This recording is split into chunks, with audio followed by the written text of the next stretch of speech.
y que podamos aclarar algunas ideas, algunos conceptos. ¿Me podéis confirmar que se escucha, porfa? Que acabo de conectar el auricular un poquito tarde, que me había quedado sin batería. Si me decís, si me oís, me va a ayudar un montón. Os doy la bienvenida y vamos a estar hablando, digo, de un tema que me parece que es apasionante porque nos puede ayudar a resolver un montón de ideas preconcebidas, de muchas ideas extrañas que circulan por ahí porque tenemos nuestros clichés, nuestros prejuicios, y he escogido este tema, gracias por el feedback, ya ahora sé que se escucha, muchas gracias a los que me estáis respondiendo. Vamos a hablar de por qué es importante escoger un terapeuta cristiano si uno es cristiano. Ese es el tema del que decía que he escogido hablar porque es un asunto sobre el que me preguntáis mucho. De hecho, muchas veces no es tanto que me lo preguntáis en redes, que a veces también, sino que muchas de las visitas que se hacen a la página web, que además os voy a intentar poner aquí desde el principio cuál es la web y dónde me podéis encontrar, muchas de las visitas, digo, me preguntan directamente en el formulario de suscripción, digamos, o de cómo añadirse o para conectar conmigo, si soy cristiana, cómo han leído, pues si les puedo atender, si ellos son cristianos, cómo les voy a atender, si no lo son, si les voy a atender de una manera diferente. O sea, un alto porcentaje, de hecho bastante importante, lo preguntan, ¿no? Así que quiero poneros aquí la manera en la que me podéis encontrar. Dadme un segundito. Podéis encontrarme en dos plataformas, digamos. Una es una plataforma de contenidos para que nos vaya bien.com. Voy a intentar dejar el comentario fijado a lo largo de este ratito y así lo podéis tener localizado a lo largo de este tiempo. Si no me lo permite, pues bueno, intentaré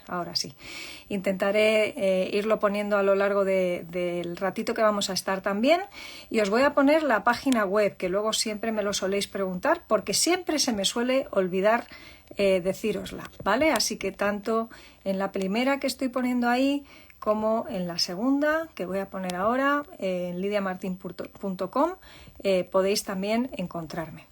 El tema es relevante, creo que va a romper muchos mitos, nos va a ayudar a poner algunas cosas en orden, y para los que me habéis escuchado alguna vez mencionar sobre este tema, deciros que mi intención hoy, desde luego, es poderlo profundizar bastante más de lo que he podido hacerlo en otras ocasiones. Quiero, meterme más en harina de lo que me he podido meter en otras ocasiones, porque bueno, pues muchas veces este tema, más que ser un monográfico, lo he abordado pues como algo que era, bueno, pues de pasada mientras os hablaba de otros temas. Pero me parecía un tema suficientemente importante, no solamente porque me lo preguntáis, sino, bueno, pues sobre todo porque a veces se nos quedan muchas cosas en el tintero, por eso me gusta luego tener otros canales y otras plataformas en las que profundizar el contenido, porque a veces estas cosas ni se pueden explicar todo lo bien que uno querría en un email, ni se pueden explicar del todo bien a veces incluso en la consulta o en una llamada telefónica, así que lo que quiero de alguna forma plantearos hoy es todo un desarrollo que no va a poder ser exhaustivo ni siquiera hoy, en un sentido claro que va a haber cosas que se nos van a quedar en el tintero y quizá os van a surgir otras dudas y me vais a poder comentar después o preguntar. Por cierto, os animo a que en este rato, si tenéis preguntas, me las lancéis con toda libertad, así que todas las que queráis y ojalá os las pueda responder, pues vamos a aprovechar este rato. Pero digo, creo súper importante, al menos algunas cuestiones, algunas de las objeciones más habituales que se suelen hacer a este tema, sí que espero nos va a dar tiempo a poderlas contar, a poderlas desgranar, porque creo que es necesario. Si eres una persona que te estás planteando recibir terapia, si eres profesional de la psicología o de una profesión asistencial, mucho de lo que te voy a contar desde la psicología lo vas a poder aplicar a la profesión e incluso a tu propia profesión, aunque no sea la psicología, si eres de los que asisten a personas. Porque aunque los códigos éticos son un poco distintos de profesión a profesión, hay muchas cosas en común y creo que muchas de las cuestiones en las que yo me voy a meter hoy con detenimiento te van a servir. Así que independientemente de cuál sea tu situación, a lo mejor simplemente no estás ni en una ni ni en otra de las dos que acabo de describir. A lo mejor eres simplemente una persona que en alguna ocasión has escuchado comentarios sobre este tema, ha surgido el tema de conversación con algún amigo o alguna amiga, o tienes a alguien que, bueno, pues es de los muy viscerales en contra de unir, digamos, la psicología con la fe cristiana, y bueno, pues es respetable, pero a veces nos preguntamos, bueno, ¿y qué podría yo responder a esto, ¿no? O cómo puedo saber, digamos, por dónde se mueve un psicólogo cristiano en ese sentido y qué se puede esperar. Lo primero que quiero dejar muy claro, y por eso he sido muy intencional en el post del anuncio del directo durante la semana, es que, si os dais cuenta, partimos de una premisa. Es decir, lo que yo preguntaba era ¿por qué escoger un terapeuta cristiano si eres cristiano? ¿Vale? Entonces, tener en cuenta esta premisa a mí me parece fundamental, porque de hecho lo contrario sería bastante atípico. Es decir, una persona que es atea no se plantea elegir un terapeuta cristiano como terapeuta, a no ser que le hayan dicho que es un terapeuta magnífico, maravilloso y excepcional, que además no cuela el cristianismo aprovechando que esa persona está pidiendo ayuda y aprovechando el momento difícil para hacer proselitismo, porque no, o sea, tiene que tener muy claro que este terapeuta es buenísimo, que va a abordar el tema solo desde la psicología, que no lo va a usar como plataforma para venderle nada que no quiera comprar, y entonces, bueno, a lo mejor en ese caso decide elegir a uno que, mira por dónde, pues sea cristiano. Yo tengo pacientes que me escogen, no porque sea la mejor terapeuta a lo mejor, pero bueno, les convence por lo que sea, y a pesar de que soy cristiana y ellos ateos, me escogen porque alguien les ha dado una buena referencia. Ok, está perfecto. Ellos no me escogen porque sea cristiana, ahí está claro. Pero me atrevo a decir que, no he hecho el cálculo, pero aproximadamente el 95% de mis pacientes son cristianos y me escogen claramente por ser cristiana. Una de las cosas que quizá llama la atención a mucha gente de mi página web es que soy muy abierta y declaradamente cristiana. O sea, no soy más cristiana que nadie, pero a lo mejor de una manera más natural que otros. Lo dije en su momento, lo tengo publicado en la web, no es un secreto para nadie. Siempre que hablo de ciertas cosas me parece que suele salir porque yo lo vivo como parte absolutamente natural e intrínseca de mi vida, no podría hacerlo de otra manera, y entonces eso ha hecho que muchas personas digan, anda, pues yo no había pedido psicólogo nunca porque no sabía a quién, y ahora resulta que veo que esta chica es cristiana, prefiero hablarlo con ella. Y como me pasa a mí, le pasa a mucha gente, ¿no?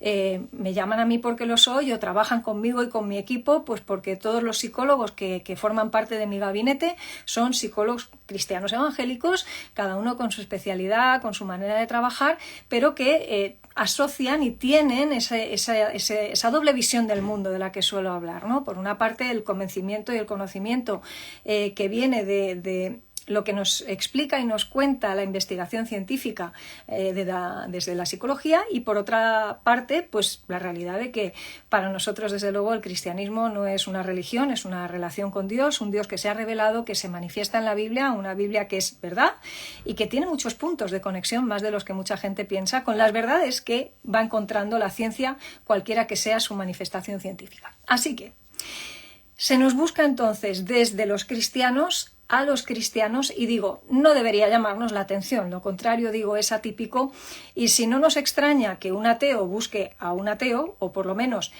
un ateo no suele buscar a un cristiano porque le rechina un poco y porque ya le genera dudas, pregunto, ¿no es exactamente eso lo que pasa cuando un cristiano se plantea buscar terapeuta? Que lo que le genera duda es que ese terapeuta no le vaya a entender, no comprenda muchas de las vivencias que le va a explicar, que a veces tienen que ver con la fe, con la sensación de cercanía o lejanía de Dios, con que Dios no me habla, con que no le escucho, con la Iglesia. Algunos estáis explicando, de hecho, alguna experiencia en ese sentido. Pues empecé terapia la semana pasada y ahora no lo tengo claro, pues porque no termino de ver a lo mejor, ¿no?, que se pueda producir esta conexión. Luego vamos a hablar de esa conexión un poquito más. Pero digo, si no nos extraña que un ateo elija a un ateo, ¿por qué nos extraña, o a algunos ateos, por ejemplo, les puede extrañar que un cristiano quiera a un cristiano? Por eso vamos a hablar de objeciones. Una de las cosas que yo quiero hoy es poner encima de la mesa algunas de las típicas objeciones que se ponen a esta cuestión de unir psicología y fe cristiana. Y lo voy a decir muy claro desde el principio, ya me conocéis un poquito, la mayoría, y creo que no se me conoce precisamente por tener pelos en la lengua, como decimos aquí en España. Intento no ofender a nadie, pero procuro ser muy clara cuando explico las cosas. Y muchas de esas objeciones hablan, por una parte, de una profunda ignorancia del comportamiento humano, de la naturaleza humana, pero además hay algo que me preocupa todavía más, porque al fin y al cabo, bueno, pues todo el mundo no tiene por qué saber de todo, y está bien. Yo no sé de todo, evidentemente, pero creo que muchas veces lo que hay detrás no es solamente ignorancia, sino una cuestión que no sé si es consciente o inconsciente, pero tiene que ver con la invisibilización del pueblo cristiano.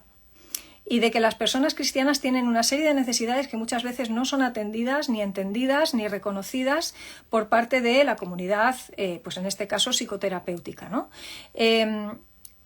De la misma manera que, por ejemplo, a un terapeuta cristiano, pues porque somos personas, cuando se nos presenta delante un caso que nos genera cierta complicación a nivel ético-moral, pues nos puede generar un cierto pellizco en el estómago, creo que si somos honestos, la mayoría de personas, y no hablo solo de terapeutas o de psicólogos, hablo de cualquier tipo de profesional, cuando llega un cristiano y le plantea sus cuestiones de fe, a esa persona no solamente se le hace un nudo en el estómago, a veces se les tuerce la cara, ya notas una actitud rechinante. No sé si habéis tenido esta experiencia algunos, pero simplemente el hecho de, por ejemplo, estar en una conversación de amigos y empezar a hablar de algo que tenga que ver con Jesús, genera un nivel de rechazo, de silencio sepulcral a veces en el contexto en el que uno esté, que habla de lo poco aceptados que somos, por una parte, de lo poco reconocidos, si somos una sociedad muy aparentemente tolerante, pero vamos a ser honestos.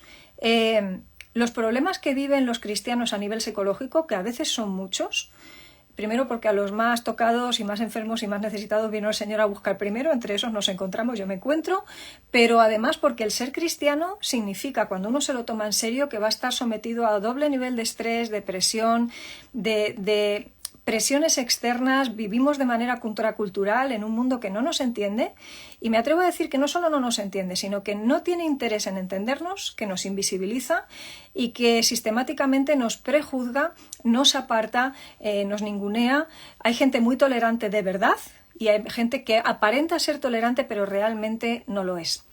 Si resulta que para una persona que no es creyente y que recibe a una persona creyente en la consulta, esa creencia de esa persona le resulta incómoda, es muy difícil que pueda tratarla con la cercanía, empatía, misericordia que requiere una profesión asistencial, como es en este caso la psicología y su desarrollo práctico en la consulta de la clínica, como es la psicoterapia, ¿no?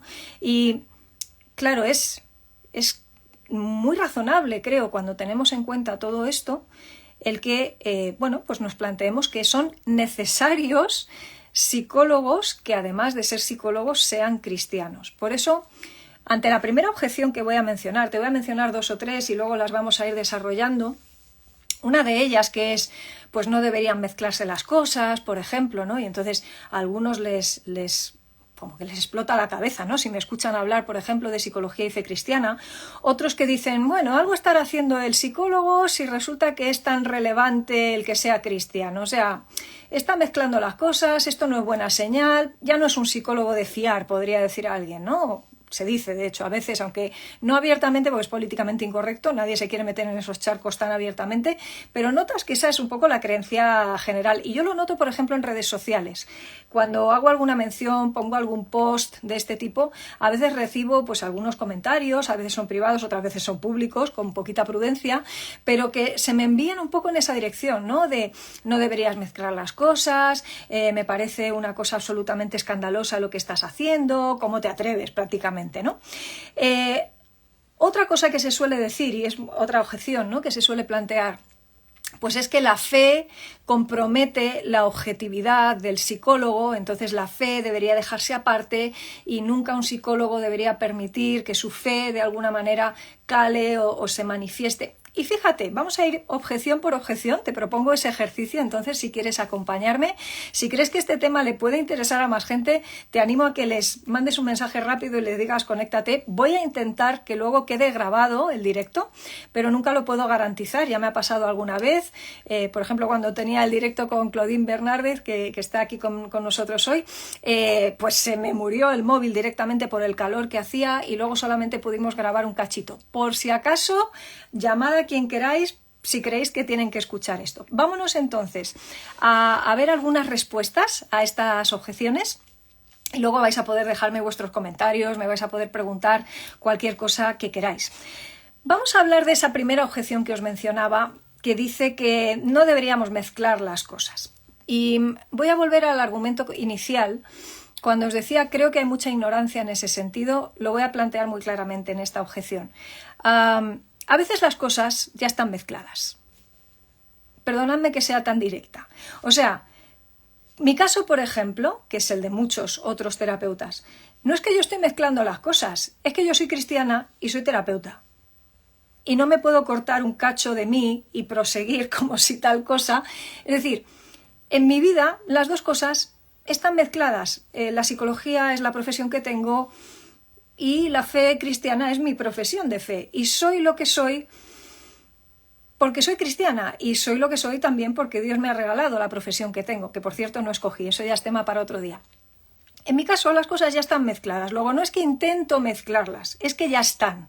Si alguien no lo quiere ver, pues me parece que vale, lo respeto, pero están mezcladas. Para muchísima gente, y ahora hablo de pacientes y personas que todavía no son pacientes, pero que son en un sentido pacientes porque sufren, aunque todavía no hayan pedido consulta profesional, esas personas sufren y son cristianas, es decir, viven un malestar psicológico y son cristianas. No es que están intentando mezclar las cosas, es que la mezcla ya está hecha. Y la gran pregunta que lanzo aquí es ¿y quién atiende a esa gente? Y desgraciadamente durante muchísimo tiempo, vamos a ser honestos, no les ha atendido nadie. Y quienes les han atendido desde su propio punto de vista, han ignorado sistemáticamente su fe, entre otras cosas porque no la conocían, no han podido utilizarla en el contexto de la psicología, en el contexto de terapia, para su favor, porque al no conocerla, pues lógicamente ni entendían el motivo de consulta, ni les podían orientar de una manera que fuera compatible con su creencia de fe. Cuando digo que se ha ignorado sistemáticamente, es que se ha ignorado sistemáticamente.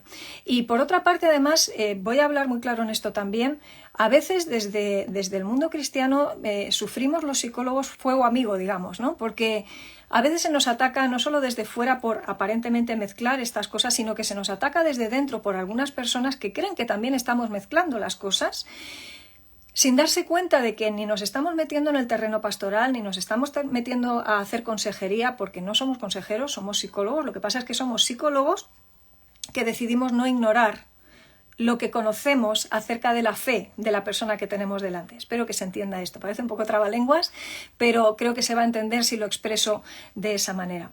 Es entonces una ingenuidad el decir que las cosas se pueden mantener separadas, o quizá estamos ignorando a una cantidad importante de la población que por el hecho de ser cristiana, como no se pueden mezclar las cosas, ya les dejamos out de poder pedir una ayuda que verdaderamente les sea, por una parte, relevante, que les sirva, que sea eficaz y que además, luego hablaremos de esto más, les dé garantías de que no choca con su fe. ¿Cuál es la crítica muchas veces a los cristianos que ejercemos psicología desde un punto de vista, bueno, pues compatible, ¿no? No cualquier psicología, pero sí una que podamos realmente ver que no contradice las verdades bíblicas? La crítica muchas veces es justamente esto que estamos hablando. Entonces, permíteme decir que creo que los psicólogos que somos cristianos y los cristianos que somos psicólogos estamos llamados de una manera muy clara a procurar dar respuesta a personas que están necesitando, que cuando tienen ansiedad, depresión u otros trastornos, como estáis mencionando algunos de vosotros en los comentarios, y gracias por participar, y porque no somos dioses efectivamente para resolver las cosas y porque por supuesto el Señor está, pero como suelo decir, no lo digo yo, Salmo 118, versículo 7, el Señor está conmigo entre los que me ayudan, porque el Señor pone a personas en el camino que están preparadas y que han estudiado, porque el Señor pone en nosotros también la curiosidad sana y el deseo de estudiar y saber quién nos rodea y quiénes somos nosotros, porque tenemos esa posibilidad. Creo que tenemos que poder cubrir ese espacio, ese nicho que se ha venido sistemáticamente ignorando bajo pretexto de que como la psicología no debe mezclarse con la fe o la fe no debe mezclarse con la psicología, pues ahí tenemos ese vacío y, perdonadme, mucha gente sufriendo. No somos Dios nosotros, no venimos aquí de salvadores, no somos imprescindibles. Nunca voy a decir que es necesario tener terapia, por supuesto que no, pero es un recurso que tenemos al alcance, es un recurso que podemos aprovechar y hacerlo con tranquilidad, alegría, gratitud al Señor, cuando son personas quienes nos ayudan en ese terreno que están verdaderamente formadas.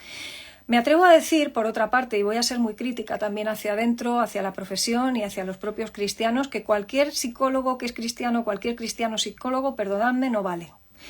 Porque yo no voy a dudar ni de la fe ni de la formación psicológica de cada cual, pero a veces he escuchado barbaridades porque no todo psicólogo tiene el mismo tipo de psicología que otros, ni todo el mundo entiende la fe de una forma equilibrada, próxima al texto bíblico. Creo que tenemos que ser muy rigurosos con la profesión y ser lo más científicos posible en el sentido de que la psicología que estemos aplicando no sea nuestra propia psicología particular, sino que esté basada en lo que se sabe, en lo que se ha constatado, en lo que se ha replicado. Para eso hay estudios, para eso particularmente, por ejemplo, yo escogí la metodología más científica que utiliza pues situaciones de estudio que pueden ser replicadas y cuyas conclusiones, digamos, que se extraen, pueden de alguna manera replicarse, como digo, valga la repetición, para poder llegar todo quien se acerque a ese experimento a sacar conclusiones similares, ¿no? Estos son ciencias sociales, no son ciencias exactas, por otra parte, esa suele ser otra de las objeciones a la psicología. Eso significa que no estamos siendo capaces de interpretar o de saber la diferencia entre ciencias sociales y ciencias exactas. Esto no son matemáticas, ni es química, claro, pero sí que se puede estudiar el comportamiento humano con seriedad. Y entonces, si vas a escoger un terapeuta cristiano, asegúrate de que es capaz de manejar su profesión desde la seriedad y que no te vende su propia visión puramente particular y que se saca los contenidos de la manga, y que desde luego no solo que sea un cristiano comprometido, lógicamente, y que viva lo que dice creer, sino que además te pueda argumentar bíblicamente, en ese sentido, si se lo requieres y si lo necesitas, que a veces es necesario, que los principios que te está proponiendo trabajar no se pegan de patadas. Pongo un ejemplo muy tonto que me pasa a veces en la consulta. Muchas veces tengo que animar a la gente a ser más asertiva, por ejemplo. Sabes que la asertividad es la capacidad por una parte dicen los estudios psicológicos de defender el propio derecho sin dañar el derecho del otro, ¿no? El no caer en ser pasivos ni en ser agresivos. Ok, pero alguien me puede decir, bueno, pero es que yo como cristiano a lo mejor lo que tengo que hacer es agachar la cabeza, y entonces ves que a veces se malemplea el famoso texto de la otra mejilla y todas estas cosas. Pues a veces me toca explicar que si tú te vas, por ejemplo, a Efesios capítulo 5, donde se nos dice que seamos imitadores del Señor y que actuemos como hijos de luz, un poquito más adelante, en los versículos del 8 al 10, se dice, así actúan los hijos de luz, abro paréntesis, bondad, justicia y verdad. Y la asertividad es exactamente eso. La asertividad como palabra no aparece en el texto bíblico, pero cuando yo animo a un cristiano a ser asertivo, le digo, mira, ¿sabes qué? Tenemos un Dios de orden que por ser amoroso nunca ignora la verdad de los hechos, nunca ignora el ser justo. Así que no necesitamos escoger entre ser verdaderos o justos o amar al prójimo. Se nos llama a amar como Dios ama.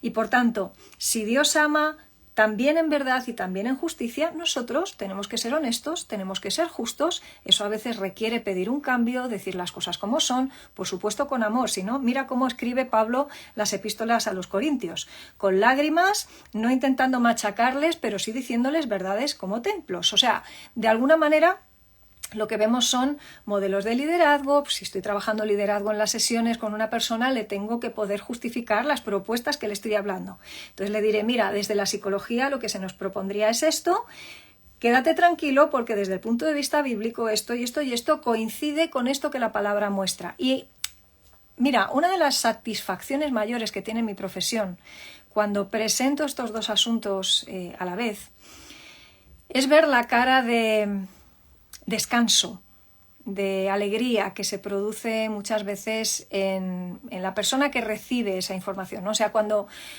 una persona no es cristiana, yo estos temas por supuesto no los hablo en la consulta, nada más faltaba, pero cuando una persona es cristiana y me dice, oye, ¿y esto que me estás proponiendo, cómo encaja con la fe? ¿Esto es bíblico? Y tú se lo puedes explicar y se lo puedes contar y se lo desarrollas, y yo disfruto haciéndolo porque creo que es necesario.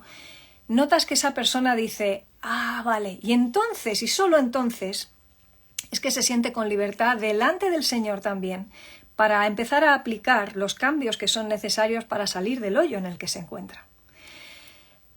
Si pudiéramos darnos cuenta de cuánta liberación trae esto, porque como digo, los temas ya están mezclados, no es que los mezclamos, es que alguien los tiene que abordar. Y por tanto, si un psicólogo que es cristiano no es capaz de poder conectar estos dos temas, abordarlos correctamente, entonces le está faltando una de las dos patas, o no conoce bien la profesión y solamente utiliza la Biblia en consulta, en cuyo caso no está siendo psicólogo y aplicando psicoterapia, sino que está siendo quizá consejero bíblico, que está bien, pero eso tiene otro lugar.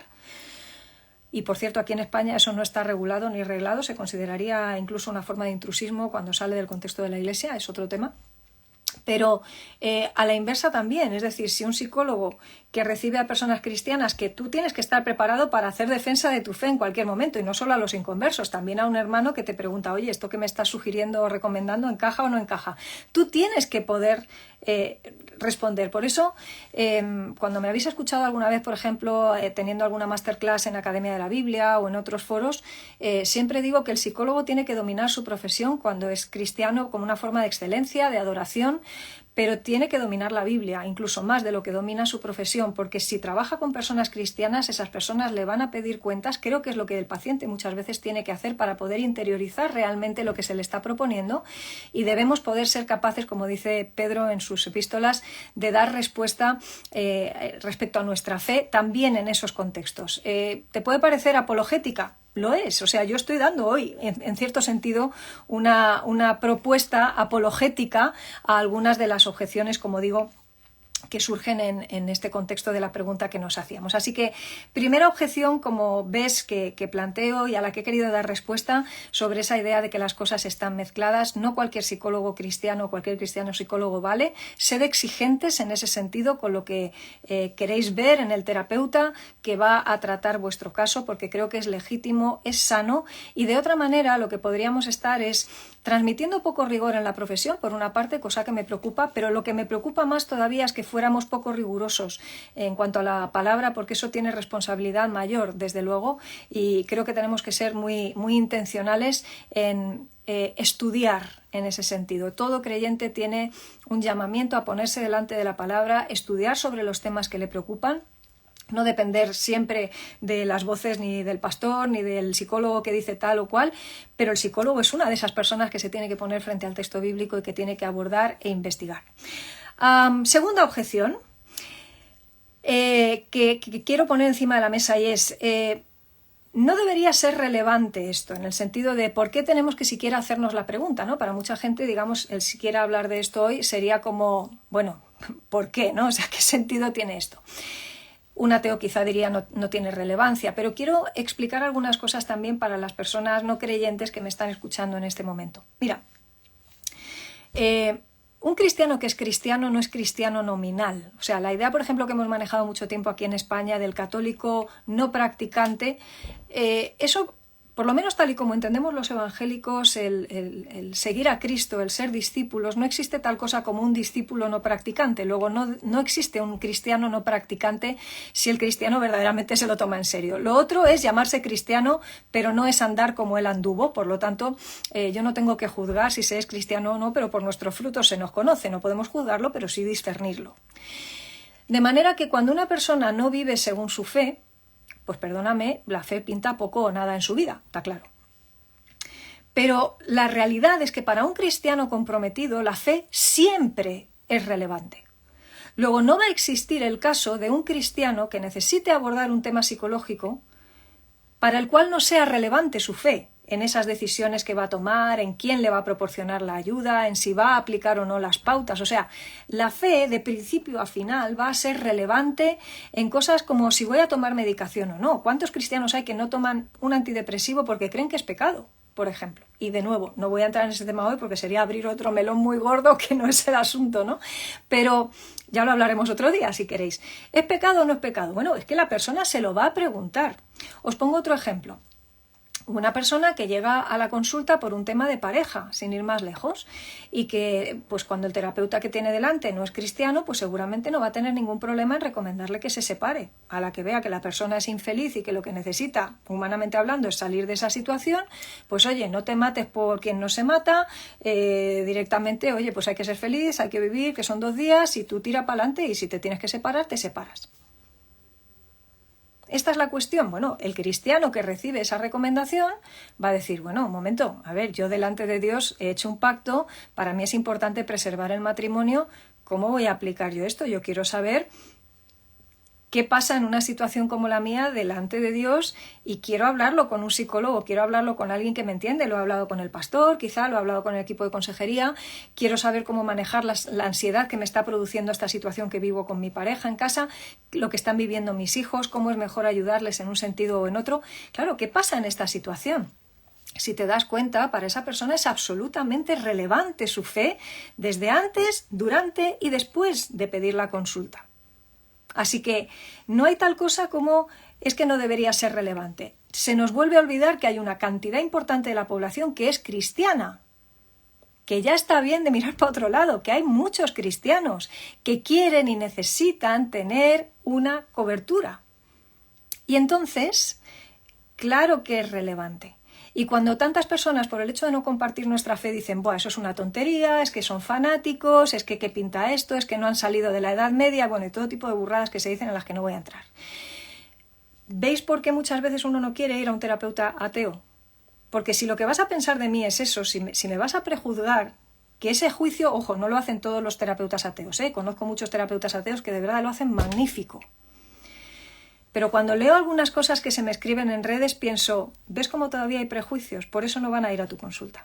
Por eso necesitan que alguien como yo mezcle las cosas. Que es mentira que las mezcles, que están mezcladas. ¿Veis? Volvemos a la de antes. Primer asunto, entonces, siempre es relevante para un cristiano la fe. En segundo lugar, el cristiano quiere sentirse o saberse entendido y aceptado por el terapeuta. Y si no hay esa aceptación, o hay aceptación pero no hay comprensión de lo que se está explicando, si el terapeuta no sabe lo que es una vivencia de iglesia, no sabe que el hecho de ser cristiano de repente no te convierte en lo que a veces la gente cree que te conviertes en ser cristiano, si la gente que ha vivido como ratón de iglesia puede comprender de una manera especial al cliente o al paciente, que me gusta más llamarle así, lo que está viviendo porque también ha vivido lo mismo, si no se puede compartir eso, en un sentido la terapia se queda coja, ¿lo veis? Entonces, quiere sentirse entendido, quiere sentirse aceptado y muchas veces ¿qué sucede? Que cuando no nos sentimos ni siquiera aceptados por nuestros amigos, ¿cómo voy a tener la convicción de que el terapeuta que no me conoce de nada me va a aceptar, no me va a juzgar, no va a tener ese pellizco en el estómago cuando le diga que soy cristiano evangélico, que muchos ya piensan, ya está, los evangelistas? ¿No pasa eso aquí en España, por lo menos? Si el terapeuta ya empieza teniendo ese clic, por muy objetivo que quiera ser, el pellizquito en el estómago ya lo tenemos y de hecho vamos y nos apuntamos en el papelito cristiano evangélico. Como otros lo harán con testigo de Jehová, lo que sea, todo lo diferente genera en las personas, y eso es un fenómeno hiper bien estudiado, genera recelo, genera prejuicio. ¿Cómo reducimos el prejuicio? Escogiendo a alguien que sabemos puede comprender algo mejor, más de cerca, lo que estamos viviendo y lo que le vamos a contar, que es justo lo que el mundo no hace con nosotros. Por otra parte, como decía antes, un cristiano quiere que las personas que le van a aconsejar, en la medida de lo posible, le proporcionen garantías de que el consejo que le están dando está alineado con su fe. Es decir, un cristiano comprometido no quiere fallarle a Dios. Quiere que Dios sea adorado y glorificado con cada acto, con cada gesto, con cada pensamiento, con cada acción, con cada cambio. La vida del cristiano, si tiene un propósito claro, es adoración. Queremos que nuestros gestos, nuestros actos sean la mejor ofrenda posible.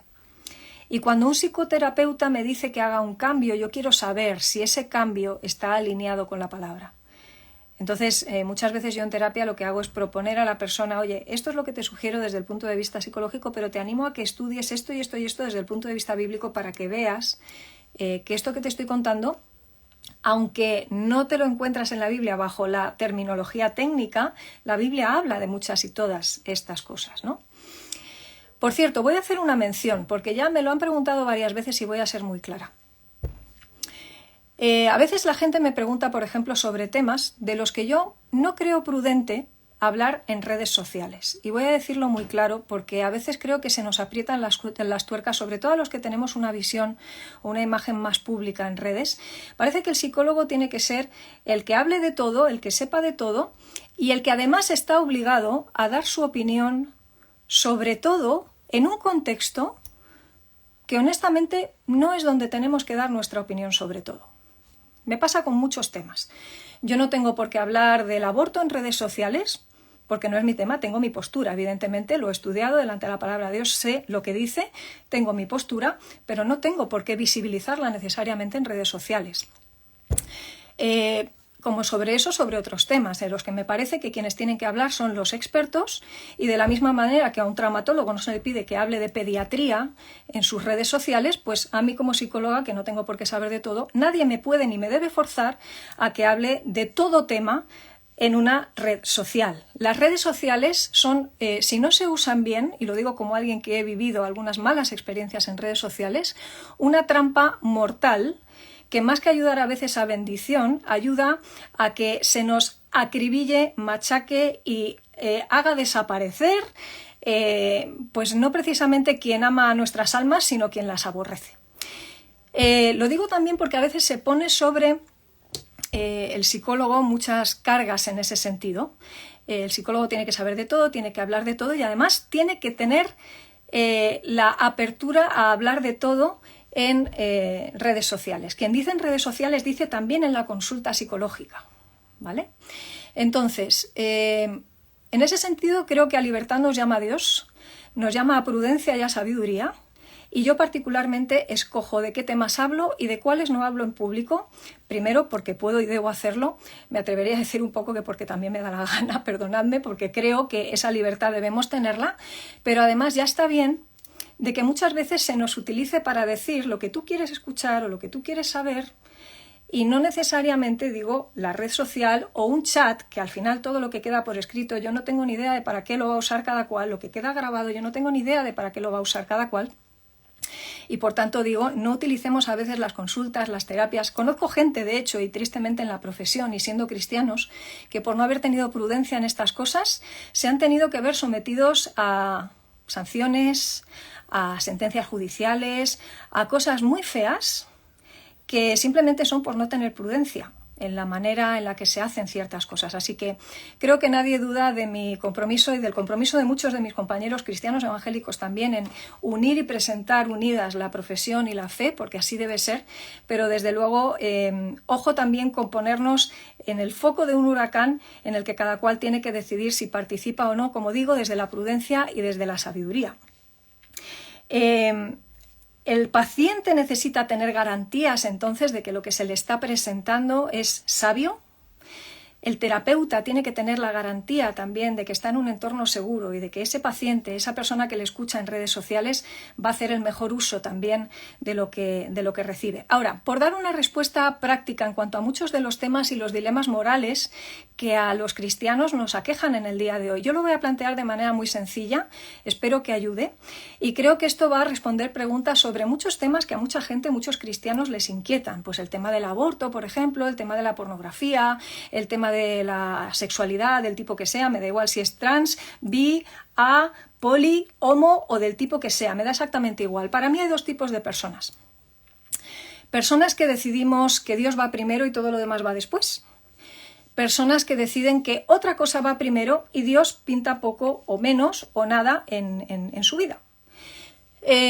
Con lo cual, ¿qué sucede? Que una persona, por ejemplo, que dice, pues yo creo en Dios, pero para mí poder abortar es mucho más importante que lo que la Biblia opina sobre eso, pues pondrá el aborto primero, Dios después y su su conducta, sus características de comportamiento reflejarán la decisión que ha tomado.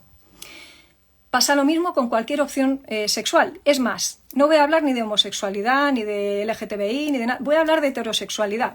Voy a hablar de mí como heterosexual, sin ir más lejos. Cuando yo decido que Dios va primero, decido, por ejemplo, que no voy a tener relaciones prematrimoniales. ¿Porque soy tonta o porque no me gusta el sexo? No, porque decido en obediencia que Dios va primero y que todo lo demás va después, y eso incluye mis ganas de acostarme con mi novio en el momento que tenía novio. O decido no utilizar pornografía por la misma razón, por ejemplo, ¿no? Y cuando alguien me pregunta en consulta, por ejemplo, sobre estos temas, le animo lógicamente a que se ponga delante de la Biblia, se ponga delante de la palabra y vea cómo el inicio de todo está en una cuestión de decisiones en Génesis 3, obedezco o no obedezco, tanto si es comer de un fruto como cualquier otro aspecto de la vida, o robar chocolatinas en el Mercadona, me da exactamente igual. Y una vez que exponemos ese tema, yo les digo, mira, a una persona que ni siquiera reconoce a Dios en su vida, ¿cómo le vas a pedir que viva conforme a esto? Esa persona o obedece o no obedece, o pone a Dios primero y todo lo demás va después, incluida su deseo de abortar, el uso de pornografía, si se separa o no se separa, si es homosexual o no lo es, o simplemente cualquier otra cosa, del tipo que sea, va primero y todo lo demás va después. Fíjate de qué manera tan sencilla podemos abordar estos temas, porque al final, como digo, de principio al final son temas de decisiones. Esto muchas veces, noto en consulta, trae liberación. No soy partidaria, entre otras cosas porque la Biblia no anima a ello, a entrar en debates interminables, a cuáles son los orígenes de tal o cual cosa, a entrar en debates eternos que al final solo acaban en politiqueo, porque además todos estos temas están súper politizados. Debemos, los cristianos que somos terapeutas, poder presentar respuestas prácticas y útiles, pero por otra parte, además, no entrar en trampas fáciles que demasiadas veces no solamente nos las tienden desde fuera, es que nos las tendemos desde dentro. Así que cada cristiano, como digo, tiene la obligación de ponerse delante de la palabra, de no forzar a los que quizá están en la línea primera de batalla a que ellos digan lo que yo quiero que digan, aunque yo ya lo sé. Estoy un poco cansada a veces de que se nos invite incluso a púlpitos, a decir cosas que a veces algunos pastores no quieren decir desde su púlpito, también lo he vivido. Y digo, qué importante que sepamos hacer buena defensa de lo que creemos, de aquello a lo que animamos, pero que lo hagamos de una manera, pues eso, bien explicada, bien aplicada y teniendo en cuenta, como digo, que vivimos en un mundo caído, que no sé por qué nos escandalizamos tanto de tantas cosas, que tenemos respuestas que no son muchas veces donde las buscamos, las respuestas son mucho más sencillas y de verdad que muchas de estas cosas se explican en Génesis 3 y no tenemos que volvernos locos. Voy a seguir un poquito más porque quiero abordar las objeciones que nos quedan ahí en el huequecito todavía de los minutos que tenemos para terminar. Una persona entonces que es cristiano y terapeuta va a hacer psicología teniendo en cuenta la fe del paciente y eso yo creo que el paciente siempre lo agradece. No es una parte entonces que se ignora porque no es el objetivo de la psicología, ¿no? Entonces, en ese aspecto, el psicólogo cristiano lo que hace es que utiliza la fe que conoce del paciente para ayudarle a crecer en lo que está atascado, a liberar asuntos que están ahí pues como enredados. Entonces, por supuesto, la palabra trae claridad, la Biblia trae claridad siempre, pero cuando además la persona ve que es que la ciencia también está descubriendo las mismas cosas que la Biblia siempre dijo, pues hay como un refuerzo extra también que nos trae alegría a los que somos amantes de la verdad, a los que amamos la ciencia. Digo siempre que soy mujer de fe, pero también soy mujer de ciencia, ¿no? Quede claro que los cristianos que en terapia podemos, con otros cristianos que son pacientes, poder hablar de estos temas, no lo hacemos para callar nuestra conciencia. O sea, yo no tengo que cumplir un número de horas en las que hablo de fe en la consulta, no tengo que cumplir un número de horas de predicación, como pasa en algunas religiones y cosas de estas. La única razón por la que uno en un momento dado utiliza la fe en la consulta es porque entiende que al paciente le ayuda. Yo ni gano ni pierdo con llevarme el ascua a mi sardina. Y eso es lo que ocurriría si un cristiano utiliza la consulta para con una persona que no es cristiana presentarle la fe por primera vez. Eso es lo que se llama proselitismo. Es decir, sería utilizar la ascendencia, la autoridad, el momento débil que en ese momento la persona está utilizando y tú, en el momento fuerte que estás en la consulta, para llevar a la persona a un sitio donde esa persona no quiere ir. Cuidado, eso es proselitismo y eso voy a ser muy clara también porque hay psicólogos que son cristianos y que esto no lo tienen bien atado y que creo claramente se equivocan si lo enfocan de esa manera, quieren meter con cristianos y con no cristianos a piñón la Biblia en consulta, eso no solamente es antiético, es que es ilegal. Así de claro. Y si alguien estamos llamados a atender a las leyes, porque es una forma de adoración también, somos los cristianos. Y a someternos a las autoridades. Y en este caso, las autoridades son, por ejemplo, un código ético, un colegio profesional al que estamos adscritos por obligación. Nadie, por ejemplo, en España puede ejercer la psicología si no está adscrito a colegio profesional. Entonces, las leyes están para cumplirlas. Y el código ético, lo que te plantea es que tienes que procurar hacer las cosas lo mejor posible. Eso sí, si algo que tú conoces de la vivencia del paciente, por ejemplo, sus creencias, ves que puede ayudarle a tener una mayor adherencia a la terapia, a poder aplicar mejor los objetivos, claro que es legítimo que tú puedas utilizar eso, pero nunca que en una persona que no tiene esto, tú le metas a cucharón algo que esa persona además no ha venido a buscar.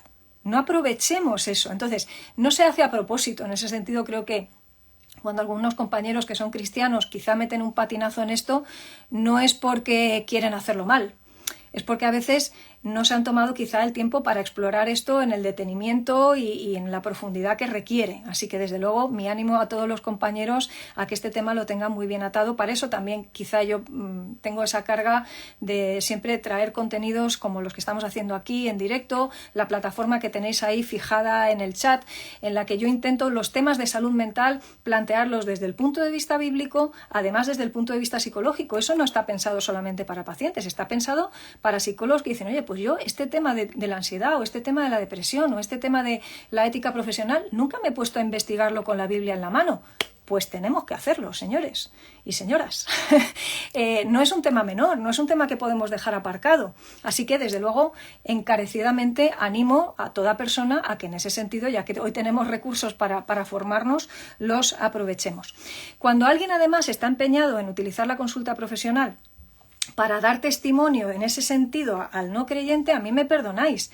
Eso no lo hace ni el juez, ni el abogado, ni el médico, ni se le pide, ni se espera de él, ni se le critica porque no lo haga. Creo que se me entiende por dónde voy. O sea, dicho de otra manera, ¿por qué se critica al psicólogo que no plantea el Evangelio por primera vez en la consulta y no se critica, como el ejemplo que suelo utilizar, al juez que paraliza el juicio y le dice al acusado, usted lo que necesita es a Cristo? ¿A que nos parecería una aberración?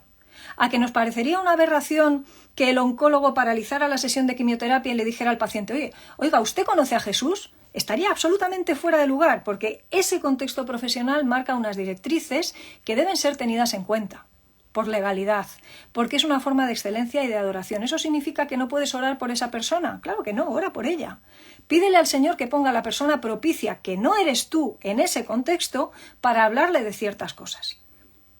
Pero estamos empeñados muchas veces, y me parece una hipocresía, en cargar tintas sobre los psicólogos, diciendo, claro, no, porque claro, le están presentando todo menos al Señor. Y el abogado le presenta al Señor, el médico le presenta al Señor, el juez le presenta al Señor. A lo mejor el verdulero o el frutero puede hacerlo, porque no hay un código ético en ese sentido al que tenga que ceñirse en ese sentido. Pero, ¿por qué esa queja respecto a nosotros y no la hay respecto a otras cosas? Bueno, rayadas y traumas mentales que, como veis, todos tenemos y que al final termino lanzando aquí, perdóname la ordinariez, os las vomito para que las reflexionemos juntos, porque, claro, me parece que es llamativo, ¿no? Como poco. Tercera objeción, que vamos avanzando. La fe compromete la objetividad del terapeuta. Vamos a analizar eso juntos, porque, honestamente, conocemos poquito del ser humano si nos pensamos que el ser humano es objetivo en cualquiera de sus actos o cualquiera de sus intervenciones.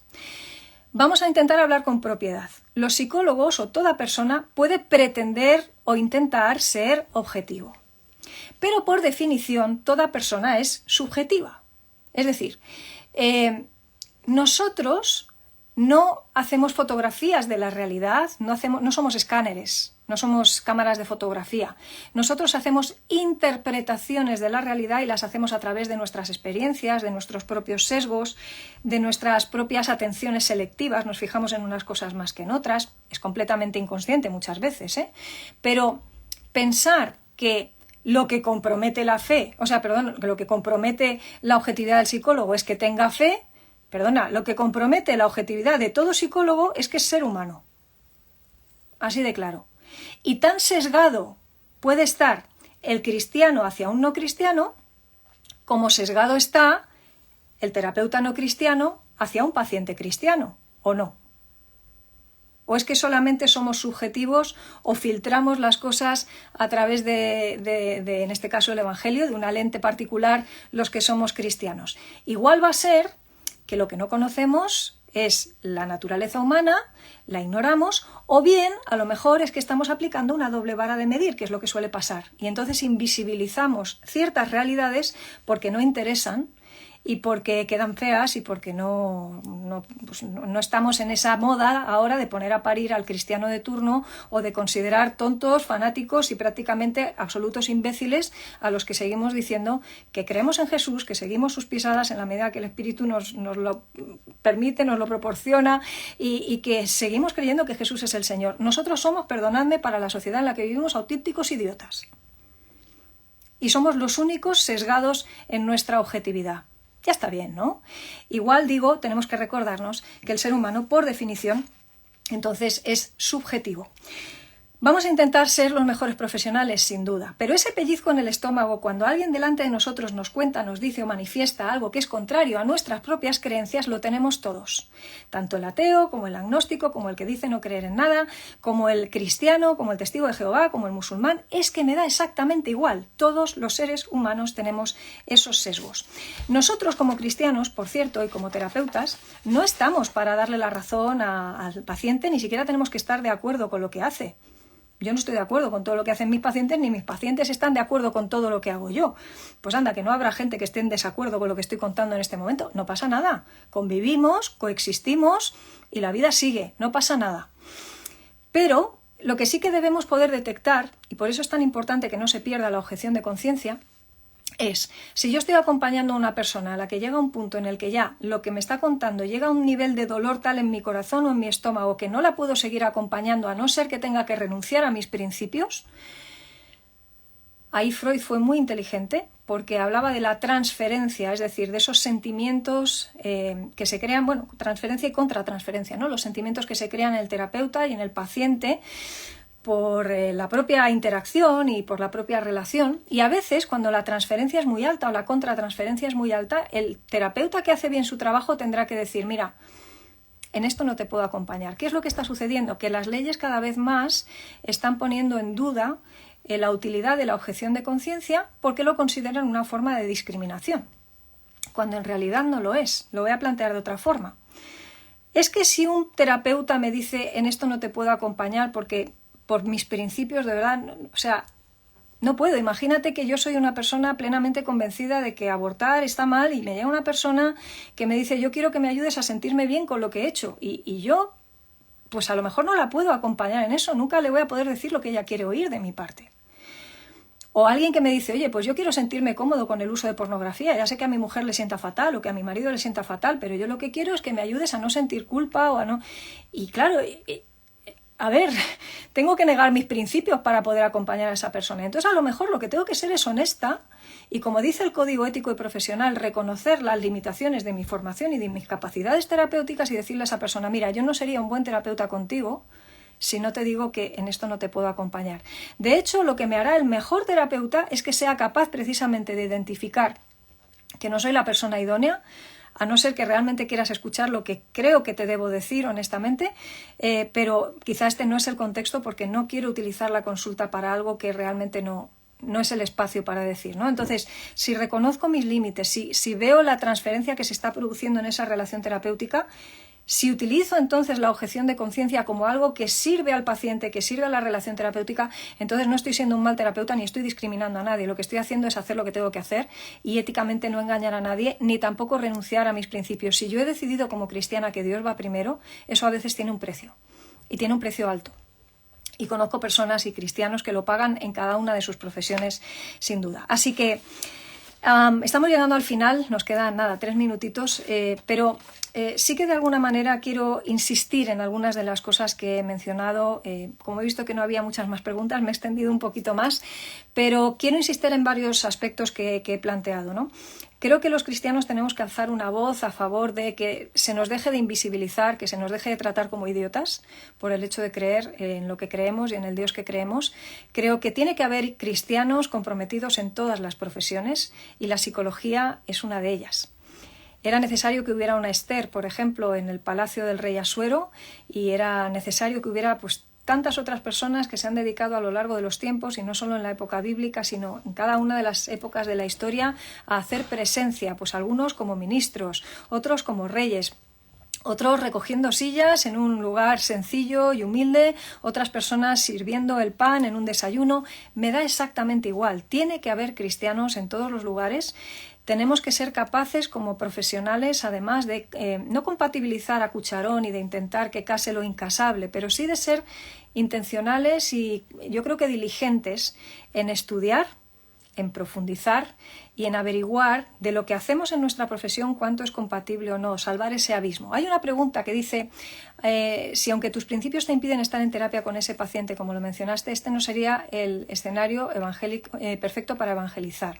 Sí, efectivamente, como comentaba antes, y esto lo pongo en mi página web, creo que es justo la frase que está nada más abrir la página web, en lidiamartin.com, cuando entras, una de las cosas que pongo ahí es: la consulta no debería ser el lugar donde la gente se encuentra con el Evangelio por primera vez, por lo menos en el diálogo, ¿no?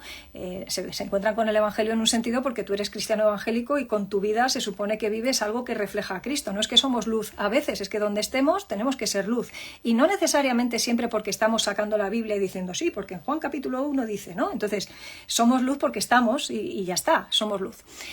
Pero como digo, no es el lugar para presentar el Evangelio por primera vez. Ahora bien, todo cristiano debe poder encontrarse con un psicólogo si lo necesita, que pueda comprender su fe y su vivencia y lo que le está sucediendo a la luz de las Escrituras, poder analizarlo juntos, no solamente desde una consejería bíblica, sino desde lo que dice la psicología acerca del comportamiento. Siempre digo que la Biblia no nos explica cómo funciona el páncreas, se lo preguntamos al médico.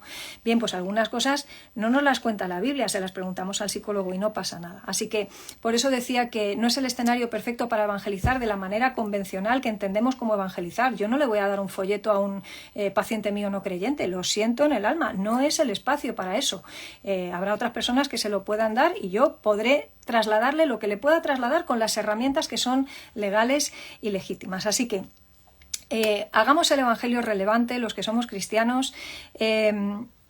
¿Con el tiempo eso estaría mal? Si sigue siendo en el contexto de la terapia, honestamente sí. El código ético desde luego no lo respalda y no es el espacio. De verdad, no es el espacio. Estás utilizando sin darte cuenta una posición de autoridad que tienes sobre ese paciente, que ese paciente no te ha pedido para eso.